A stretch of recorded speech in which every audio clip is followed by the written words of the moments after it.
everyone. So last stream we had a big huge video because somebody came onto our Discord server asking about policing genital preferences, and we went through all of that and wrote down all those arguments. Jess just did a segment as well, talking about that from the consent angle, and so this one is my take, and I wanted to be kind of hope-filled.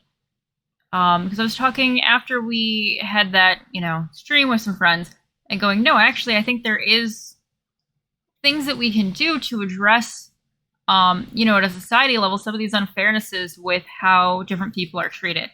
Okay. If you are a trans person, it can be really hard to date, right? Because you don't know right away when somebody's going to be really shitty to you or not. And that level of shitty could be like, you know what? Maybe they just, don't match with you and they politely go away. Or it could be some level of violence. Okay, you don't know. And I do think that there are very direct things that we can do in our society that just individuals like you guys watching can do to help address these things. So there are quite a few organizations out there that do help do sexuality education. And I definitely recommend checking out whatever's in your local area.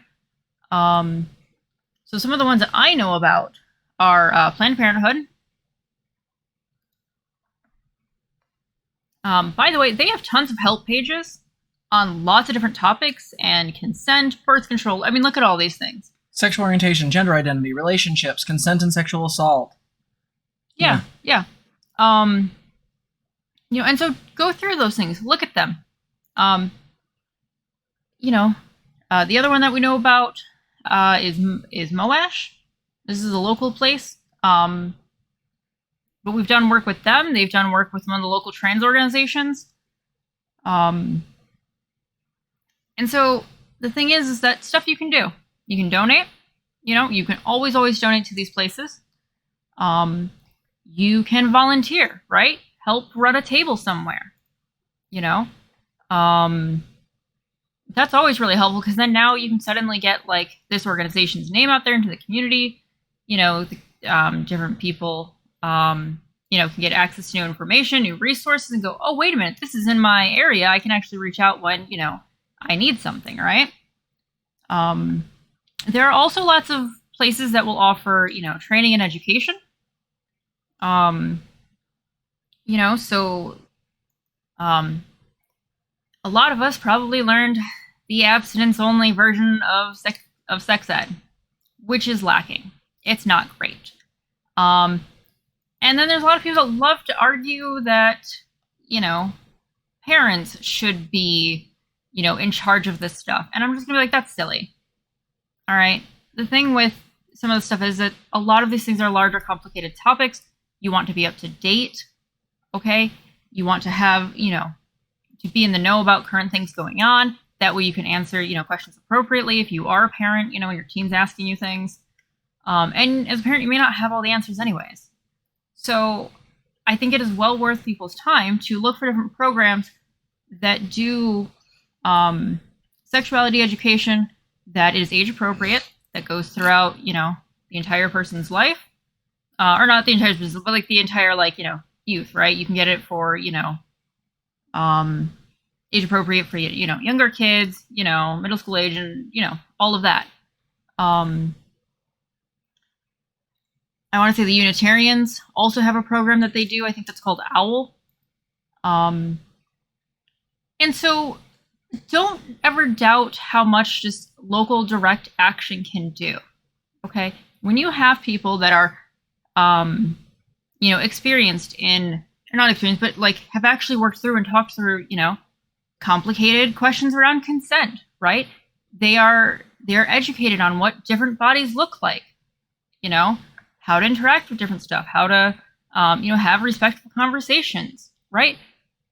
The more we do this, the more this stuff gets normalized. The more we have, people who are educated on how to be kind and conscientious to this stuff.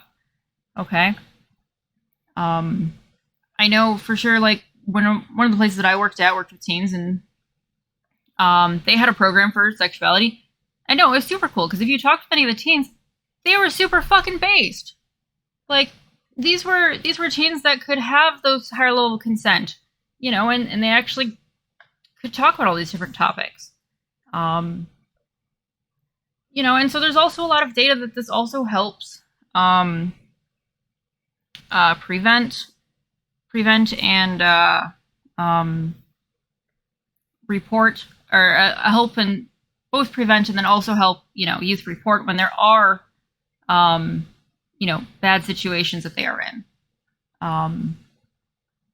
So I think both as an adult, you know, get involved, do education for yourself. If you, you know, have a teen or you've got, you know, friends, you know, or there's other teens that your teens are friends with, no, start suggesting some of these programs. Look into what you've got around your area. So, anything you want to add? Yeah, I guess the only thing I have to add is just, I feel like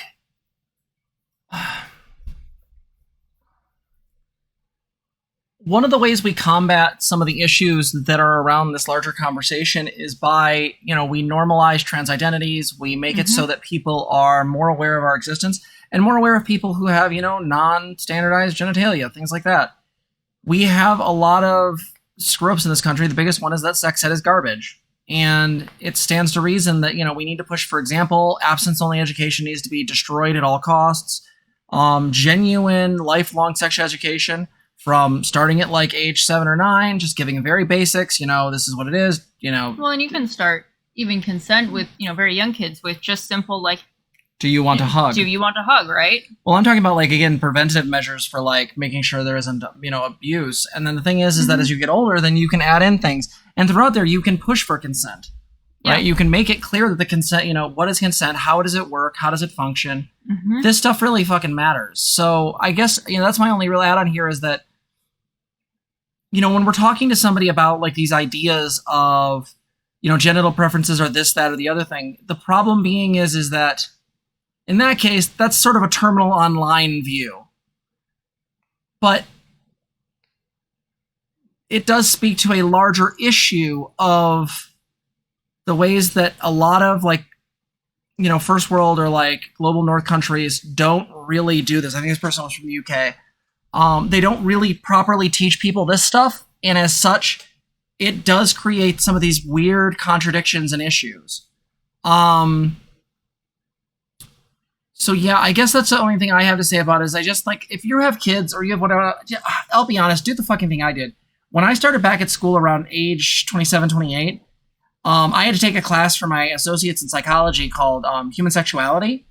And the book for that, once I was done, I just handed it to my kid. My kid was like 12 at the time. They had just gotten their reading tested and they were, like, reading at a college level back then. And I was like, here, read a chapter of this a night. And they did. There's a reason why Adrian felt comfortable coming to me around age 13 or 14 and being like, I'm non-binary. Because they had the language and the ability to talk about that. You feel me?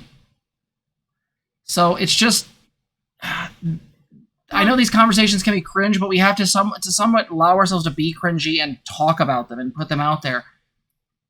The way you normalize, like, sexuality and the way you normalize, like, that sex is a part of the human experience is that you talk about it. You make it out there. It doesn't mean you're acting appropriately. You don't violate people's consent. You don't do crazy shit.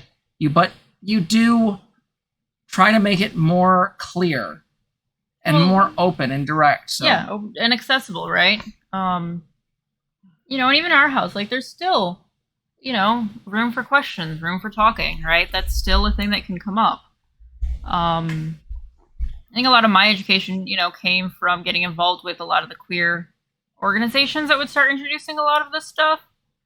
You know, so that really helped kind of supplement the shit with school, because at least I was getting good information somewhere.